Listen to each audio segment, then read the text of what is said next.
তাহলে ওই পাগলটা বিদেশ থেকে আসলে ওর সমস্ত টাকা পয়সা হাতিয়ে নিয়ে ওকে ছেড়ে তোমাকে বিয়ে করে ফেলি। তাই নাকি? হুম। তাহলে তো আরো ভালো। সারা জীবনের জন্য তুমি আমার হয়ে গেলে। হুম? তাই তো। আচ্ছা ঠিক আছে, কি কি ভাবো এখন তাই হ্যাঁ। দেখবো। দেখো, আমার ভাবার শেষ নেই, এখন ভাবা শুরু হলো। শোনা, দেখো আমার খুব কষ্ট হচ্ছে, তুমি যাইও না। শোনো, আমার তো যাইতে হবে। যদি আমি বাড়িতে থাকি তাহলে এই টাকা পয়সা তুমি কই পাবা? আর দেখো না, তোমার জন্য তো এই রাজপ্রাসাদের মতো গড় করছি, তোমাকে রানীর মতো রাখার জন্য আমি তো কষ্ট করতেছি। আচ্ছা বাদ দাও না, টাকা পয়সা গাড়ি বাড়ি আমার কিচ্ছু লাগবে না, আমার শুধু তোমাকে পেলেই হবে। তুমি যাইও না, তুমি থেকে যাও না, তোমার বিদেশে যাওয়া লাগবে না। শোনো শোনো, তুমি এরকম কইও না। আমি তো আবার আসবো, মানে আমি তো আসা যাওয়ার মধ্যেই থাকবো। প্রয়োজনে আমি আর 1 বছর পরে চলে আসবো। একটা বছর কিভাবে থাকবো বলো, তোমার বিদেশে যাওয়া লাগবে না, তোমাকে ছাড়া আমি বাঁচবো না, তুমি থেকে যাও। তুমি যেও না সোনা, প্লিজ যেও না। আমার দিকে তাকাও, একটু আমার কথা বোঝার চেষ্টা করো, আমি তোমাকে যেতে দিব না। এখন তো আমার কাছে একটা টাকা পয়সাও নাই। এখন যদি আমাদের বাচ্চা টাচ্চা হয় সেক্ষেত্রে তো তার একটা ভবিষ্যৎ আছে না? তার ভবিষ্যতের চিন্তা করে আমি যাচ্ছি। হ্যাঁ, তুমি চিন্তা করো না, আমি 1-1.5 বছরের মধ্যে আবার চলে আসবো। আইসা তোমার চেয়ে দেখে আবার চলে যাব। এরকম করেই তো, মানে প্রবাস জীবন তো বুঝতে হবে। যদি দেশে থাকি, জানোই তো দেশের চাকরির অবস্থা খুবই খারাপ। দেশে থাইকে আমার কোনো লাভ হবে না, আমাকে বিদেশেই থাকতে হবে। আমি চিন্তা করতেছি তোমাকেও বিদেশে নিয়ে যাওয়ার। যদি আমি সেরকম সিস্টেম করতে পারি, তোমাকেও নিয়ে যাবো বিদেশে। দেখো, আমাদের তো বাচ্চা হবে কিছুদিন পরে, ওই বাচ্চারও তো একটা ভবিষ্যৎ আছে। তার ভবিষ্যৎ চিন্তা করে তো আমাদের সামনের দিকে আগাতে হবে। তুমি বাচ্চাদের মতো ছেলে মানুষই কইরো না। আমি কিছুদিন পরেই আবার চলে আসবো। আমাকে তুমি হাসি মুখে বিদায় দাও, কান্না করো না। হ্যাঁ, শোনা, তুমি যেও না, টাকা পয়সা কিচ্ছু দরকার নেই, আমি তোমাকে ছাড়া থাকতে পারবো না। তুমি কি বোঝো না? হ্যাঁ, একটা মেয়ে কি শুধু টাকা পয়সাই চায় নাকি বাড়ি গাড়ি কি তার কাছে সব? সে দিন শেষে তার স্বামীর সাথে থাকবে, এক বিছানায় ঘুমাবে, গল্প করবে, এটাই তো মেয়েদের মনের আশা। তুমি থেকে যাও, তুমি যেও না। শোনো শোনো, আমি তো আসবোই। আর আমাদের তো প্রতিনিয়ত ভিডিও কলে কথা হবে। এত চিন্তা করতেছো কেন? আমাকে একটু হাসি মুখে বিদায় দাও, নাহলে তো আমি ওই জায়গায় যাই টিকতে পারবো না। শোনো, তোমার একটু বোঝা উচিত, তুমি হচ্ছে এই বাড়ির মালিক এখন। হ্যাঁ, আমরা হচ্ছি পুরুষ মানুষ, আমাদেরকে তো বাইরে কর্মক্ষেত্রে থাকতেই হবে, সেটা তো তোমার বুঝে মেনে নিতে হবে।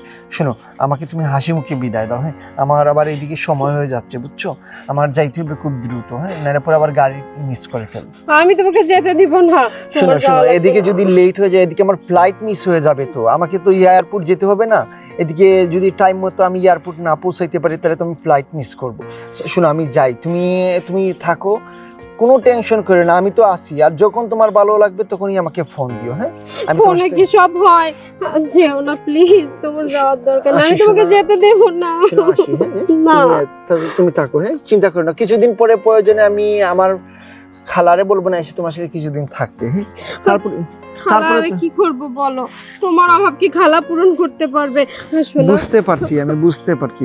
শোনো, তুমি রাগ করো না, আমি আসি। হাসি মুখে বিদায় দাও, একবার হাসো, হাসো প্লিজ, একবার হাসো। আমি আমি যাতে শান্তিতে যাই, ওই জায়গায় পৌঁছাইতে পারি, এই দোয়া করো তুমি আমার জন্য, ঠিক আছে? আমি আসি। হ্যাঁ, আচ্ছা ঠিক ওকে, আছে, ঠিক আছে, বাই বাই।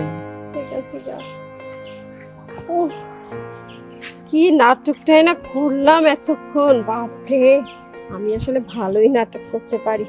পাগল ছাগল একটা, বলদ একটা, হ্যাঁ বিদেশে গেছে যাক, ও শুধু টাকা ইনকাম করে পাঠাবে, আর আমি এরকম বাড়ি দিব, তারপরে গাড়ি করব, অনেক কিছু করব।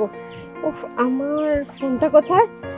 এখন তো আমি আমার সুগার ড্যাডিকে ফোন দেবো, আর দিয়ে সারাদিন শুধু ওর সাথে থাকবো, আর ওর কাছ থেকে ইনকাম করে অনেক কিছু হাতিয়ে নিব।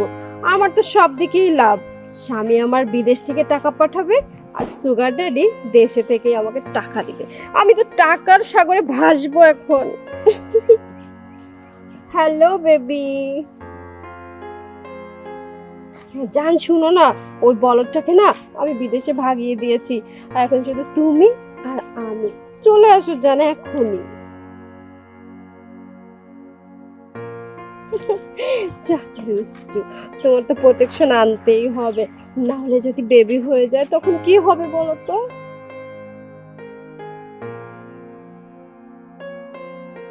তোমার যা যা মন চাই এনো। আর শুনো না, আমার জন্য না গলার একটা গোল্ডেন নেকলেস এনো তো। আমি তোমার জন্য রেডি হয়ে আছি।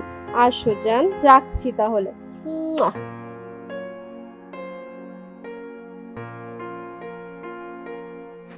আসো, বসো তো। জানো, তোমার জন্য না আমি বাসাটা পুরো ফাঁকা করে রেখেছি। বলদটাকে ভুলাই ভালাই বিদেশে পাঠিয়ে দিয়েছি। যাক, ভালো করেছো। বিপদ সবসময় আশেপাশে রাখতে নেই। দেখো, তোমার সাথে আমার সাথে এত বড় সম্পর্ক, মধুর সম্পর্ক। এই সম্পর্ক তো তোমার স্বামী যদি কখনো জেনে ফেলে তাহলে তো আমাদেরই সমস্যা। তুমি খুব ভালো কাজ করেছো। থাকবে কতদিন ওখানে? বলেছে তো 3 বছর বিদেশে থাকবে। হয়তো মাঝে মাঝে একটু আসতেও পারে, আবার নাও আসতে পারে। যে বলদের বলদ, যে গাধার গাধা, কি আর বলবো। আর ও যাওয়ার সময় জানো বেবি, আমি না কি নাটকটা করেছি। ও তো আমাকে সন্দেহ করার কোনো ইয়েই পাবে না। আর এতদিনেও তোমার আমার সম্পর্ক ও কি ধরতে পেরেছে বলো? আর কখনো ধরতে পারবে না। ওর মতো নামেই থাক, স্বামী শুধু একটা সাইনবোর্ড থাক। আসল খেলা তো তোমার আর আমার, আমার সুগার ড্যাডি। একদম ঠিক কাজ করেছো। দেখো, আমিও কিন্তু তোমাকে ছাড়া একদম থাকতে পারি না। যখন ও বাড়িতে আসে না, বাড়িতে আসার পরে আমার খুব খারাপ লাগে। দেখো, তোমাকে জড়িয়ে ধরে শুয়ে থাকি, যে জায়গা আমার থাকার কথা সেখানে ও থাকে। যাই হোক, এখন রাস্তা ক্লিয়ার। এখন যতদিন ইচ্ছে সে ওখানে থাকুক, আর আমি তোমাকে নিয়ে থাকবো। কি বলো? হ্যাঁ, এই জন্যই তো আমি তো বুঝেছি তোমার মনের সব কথা আমি বুঝি। আমার জামাইটা এতদিন ঘরে ছিল বলে তুমিও ছটফট করেছো, আমিও ছটফট করেছি। আর জানো, ও না একটা বলদ গাধা, ও একটা হিজড়া, আমাকে কোনোভাবে সুখ দিতে পারে না।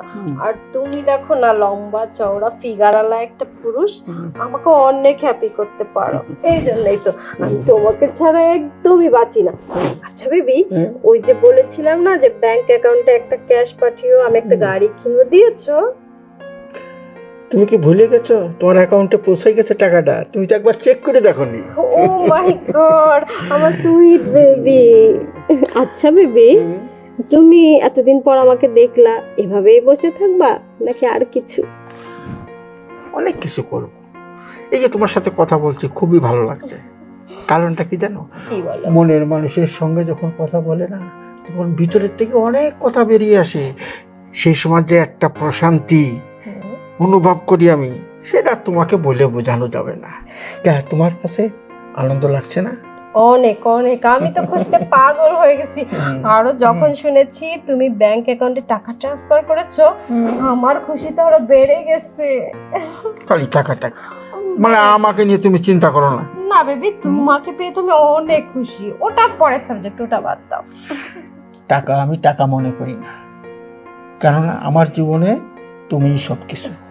এই জন্য বারে বারে তোমার কাছে ছুটে আসি। তোমাকে এক মুহূর্তের জন্য আমি ভুলতে পারি না। আমিও তো বেবি তোমাকে কোনো কিছুতেই ভুলতে পারি না। আচ্ছা বেবি, চলো না তাহলে ওই পাগলটা বিদেশ থেকে আসলে ওর সমস্ত টাকা পয়সা হাতিয়ে নিয়ে ওকে ছেড়ে তোমাকে বিয়ে করে ফেলি। তাই নাকি? তাহলে তো আরো ভালো। সারা জীবনের জন্য তুমি আমার হয়ে গেলে। তাই তো। আচ্ছা ঠিক আছে, কি কি ভাবো এখন তাই দেখবো। দেখো, আমার ভাবার শেষ নেই, এখন ভাবা শুরু হলো। কি বেবি, কেমন লেগেছে বলো তো? ওই যে বললাম না যে তোমার মতো এরকম একটা পুরুষ পারে আমাকে সুখী করতে। তুমি একদম পারফেক্ট। পারফেক্ট হবো না কেন? বয়স হয়েছে, কিন্তু এখনো জওয়ানি কিন্তু এখনো শেষ হয়ে যায়, পুরা হিট হয়ে থাকে। আমার তো আর মনে হচ্ছে তোমার যতই বয়স হচ্ছে তোমার জওয়ানি আরো বাড়ছে। তাই নাকি? তোমারটা জানি না, দুষ্টু যা। আচ্ছা, এখন দেরি করা যাবে না, আমার একটা কাজ আছে, তো ইম্পর্টেন্ট কাজ আছে, আমার শুধু যেতে হবে। কাজ কাজ, আমি ভাবলাম জামাইটা নেই, তোমাকে আমি 1 মাস রেখে দেবো এখানে, 1 বছর, যতদিন জামাই না আসে ততদিন রেখে দেবো। থাকবো? ঠিক আছে, থাকবো।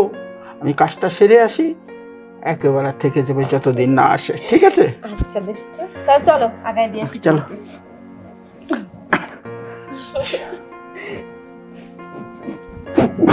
বেবি দুষ্টু পাখি একটা, আজকে না তুমি সেই রোম্যান্স করেছো বুঝছো। আর তুমি যে ব্যাংক অ্যাকাউন্টটা দিচ্ছ না, হুম। ওটা দিয়ে ভাবছি একটা গাড়ি কিনবো। তাই নাকি? অবশ্যই কেন। তুমি কি ব্যাপার, তুমি বিদেশে যাওনি? বিদেশে গেলে তো আর এই রঙ্গলীলাটা দেখতে পারতাম না। ছি ছি ছি ছি ছি। কাকে আমি বিশ্বাস করি? কার জন্য আমি এত কিছু করলাম? তোমার জন্য আমি এত কষ্ট করি, রাত্রে দিন করি, দিনে রাত করি, করে পরিশ্রম করে টাকা ইনকাম করে তোমাকে শান্তিতে রাখার জন্য এই বাড়িঘর করে দিলাম। আর তুমি আমার গড়ে খেয়ে আমার টাকায় পড়ে সবকিছু পড়ে তুমি এই নোংরামি করতেছো। ছি ছি ছি ছি। তোমাকে আমার বউ ভাবতে আমার এখন ঘৃণা হইতেছে। এই লোক সমাজে আমি কিভাবে মুখ দেখাবো? তোমার মতো একটা নষ্টা মহিলাকে আমি বিয়ে করছি। তোমার মন মানসিকতা এত নিচে, তুমি লাস্ট পর্যন্ত তোমার বাবার বয়সী একটা বুড়া লোকের সাথে এই শারীরিক সম্পর্কটা করতে পারলা। ছি ছি ছি ছি। আর যদি আমার ফ্লাইটটা মিস না হতো, তোমার এই রঙ্গলীলাটা আমি দেখতে পারতাম না। যাই ভাগ্যিস এই ফ্লাইটটা মিস হয়, আজ আমি তোমার আসল চেহারাটা দেখতে পারছি। এই তুমি না আমার এই যাওয়ার সময় কত কিছু না করলা, কান্না বান্না অভিনয় করলা, তুমি আমাকে ছাড়া থাকতে পারবা না, চলতে পারবা না। এটা তোমার অভিনয় ছিল না? আসলে আমিই বোকা, আসলে আমরা ছেলেরাই বোকা। তোমাদের মেয়েদের অভিনয় আমরা বুঝতে পারি না, তোমাদেরকে আমরা অন্ধের মতো বিশ্বাস করি। তোমার এই বাড়িতে থাকার কোনো অধিকার নেই। তোমাকে আমি এই বাড়ি থেকে বের করব এই মুহূর্তে, এখনই। তুমি তোমার রাস্তা দেখো, আমি আমার রাস্তা দেখি। দেখো, তুমি যেমনটা ভাবতেছো না এরকম কিছু না। উনি আমার একটা আত্মীয় হয়, বুঝছো, ওই যে গ্রামের পাড়া পড়শে আত্মীয় হয়।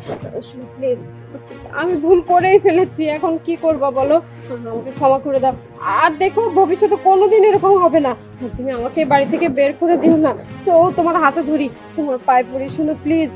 দেখো, তুমি না আমার জন্য এত বড় প্রাসাদ বানিয়েছো, ওই যে ওই দিকটা বসার জায়গা বানিয়েছো, আমরা দুজনে বসে চা খাবো, সুন্দর সংসার করব। শোনা, আমি না আজকে থেকে ভালো একটা বউ হয়ে যাব। আমি আর কোনোদিন এরকম খারাপ কাজ করবো না। আমাকে আজকের মতো সুযোগ দাও। শোনা, শোনা, পায়ে ধরি, আমাকে এবারের মতো মাফ করে দাও প্লিজ। তোকে কিন্তু এখন লাথি মারবো, সর। শুন, আমি দুধ কলা দিয়ে কাল সাপ পুষছি এতদিন। তোর মতো একটা কালনাগিনীকে বিশ্বাস করে আমার জীবনটাকে তছনছ করে দিয়েছি। তোর মাপ কোনো দিনও হবে না, তোর মাপ কোনো, এই বাড়িতে তোর কোনো ট্রাই হবে না। তুই এক্ষুনি এই মুহূর্তে এখান থেকে বের হয়ে যাবি, বুঝতে পারছিস? যাবে যাবে না, তুই বের হয়ে যা। তোর দেখতে আমার এখন ঘৃণা লাগতেছে। আমি কার জন্য কি করলাম? তোর মতো একটা নষ্টা মহিলা জেনে এত কিছু করছি আমি? হ্যাঁ, না, প্লিজ আরেকটু ভাবো। তোর কোনো ক্ষমা নাই, তোর কোনো ক্ষমা নাই। তোর স্থান পতিতালয়ের বেটার ছিল, তোর স্থান এই বাড়িতে না। তুই পতিতালয়ে যা, তোর মনের সব কাজ মিটাতে পারবি। শোনা, কি করলাম আমি? লোভের বশে হয়ে আমি আমার সুন্দর সাজানো সংসারটা নষ্ট করে দিলাম। আমার সংসারে তো কোনো কিছুর অভাব ছিল না। আমার জামার বিদেশি টাকা ছিল, এত বড় একটা বাড়ি ছিল, জায়গা জমি, কোনো কিছুর অভাব ছিল না। তারপরেও আমি ওর সুগার ড্যাডির পাল্লায় পড়ে ওর টাকার লোভে অন্ধ হয়ে গেছিলাম। আসলেই আমার ক্ষমা হয় না।